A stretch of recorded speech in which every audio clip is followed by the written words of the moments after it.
everlasting life.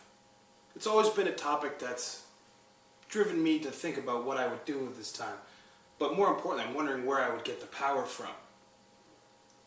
You know, you think of like the Fountain of Youth, some sort of magic elixir, but the last place I would think of personally is the Necronomicon. You know who loved the Necronomicon? Who? H.P. Lovecraft. That's why we're going to be talking about a movie based off of one of his works. It's called The Resurrected. I got nothing to say. You're doing a good job. Oh, I tried. But I can't match that. No, The Resurrected was a little film made in 1992, and it's widely regarded as one of the best adaptations of Lovecraft's work. Mm-hmm. And I'll let you talk a little bit more about the story. You actually were the one that... Yeah, it's based on a short story called The Strange Case of Charles Dexter Ward. Yeah. Something to that effect. And what it's about is there's a guy kind of living in our times. Well, you know, the story was set back in the day, you know, but, you know, a modern man who is a learned man one day receives a mysterious package, kind of like an inheritance from a distant relative. Turns out this relative was kind of seen as a sorcerer or a magician or a wizard. Yeah, he was always on the undercurrents. Like, he was always never your average dude. Mm-hmm. So hung around with some strange people too. And inside this package that he receives is a collection of books and knowledge that says, here's how you bring people back from the dead. And it strikes a chord in this guy, and he says, you know, I can do it. And basically what happens in this movie, he becomes a recluse. You know, he doesn't ditch his wife, but, you know, they are apart. No, he definitely hangs out in his spare time out in the old work shed. Yeah. That kind of recluse. Mm-hmm.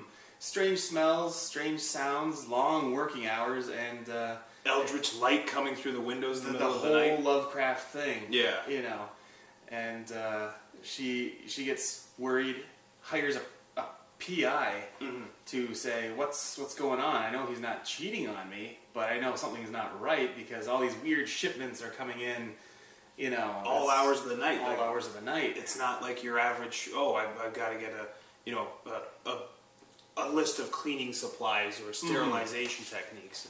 Because the guy works in cosmetics. Yeah. He's a cosmetic engineer. He's a chemist. Yeah, so he has some sort of understanding on how everything kind of goes together. Mm-hmm.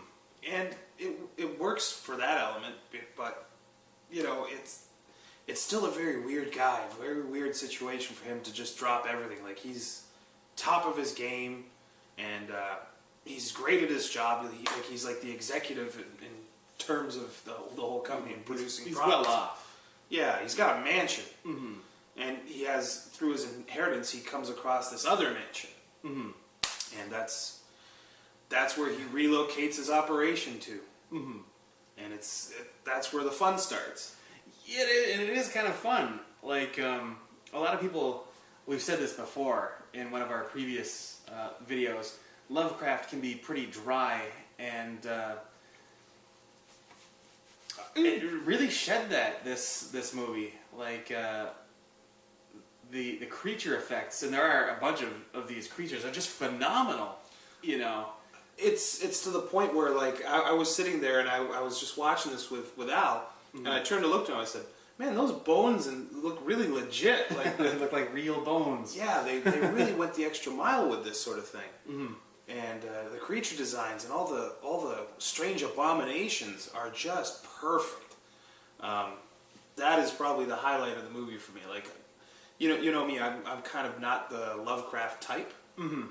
But what I liked about this one is it was small scale Lovecraft. It was a very intimate, small. It's a very personal kind of story. Yeah. Yeah. I'm not big on the galactic cosmic evil or. Yeah, because that's just a little bit out of my reach. Yeah, it's inconceivable. But when you keep it small, and if you're going to bring it forward into current era, the PI angle works perfect. Yeah, this is a really good tale. Plays it actually very, very straight. Very, it sticks to the source material quite well. Oh yeah. You know, and it's just really enjoyable. It's one of those things that I'm not going to say it's an incredibly smart tale, but it's a nice thing to ponder, you know. Well, I think it approaches the story in a way that you can enjoy it, but there's people that if you really like this stuff, you can pick it apart.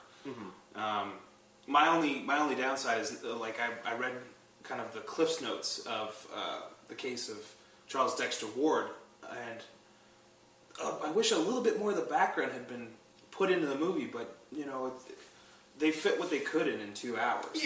Yeah.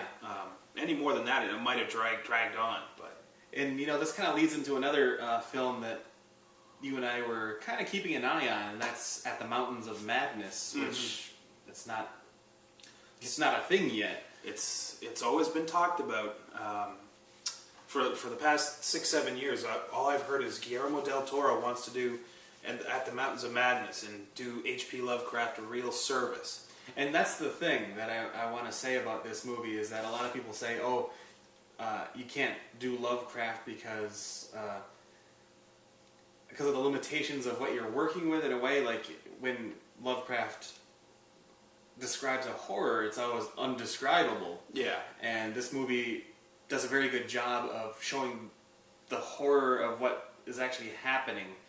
And I think if they could do it for this, they should be able to do it for that.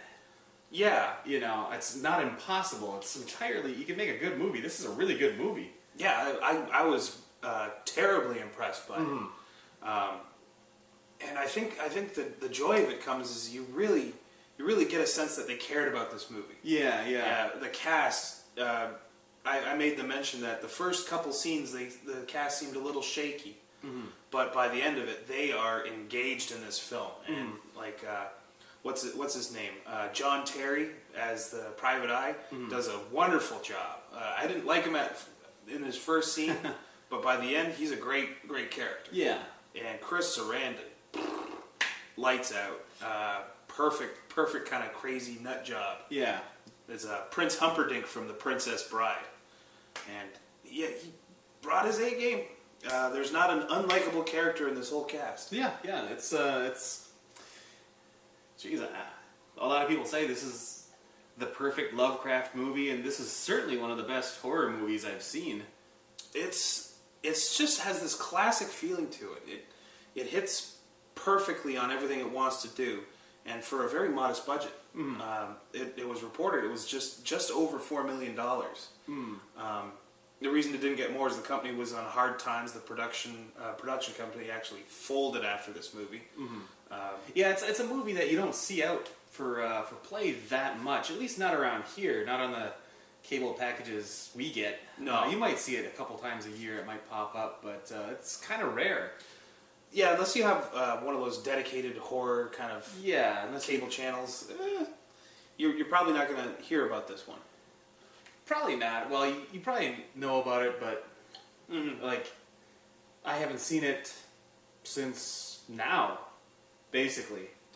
Well, we watched it a few years ago. Like you were watching it, and I kind of trailed in on it. But to sit down and give it a dedicated watch, wow, I was so impressed. This is a fundamental movie for anyone that likes or is interested in the idea of getting into Lovecraft.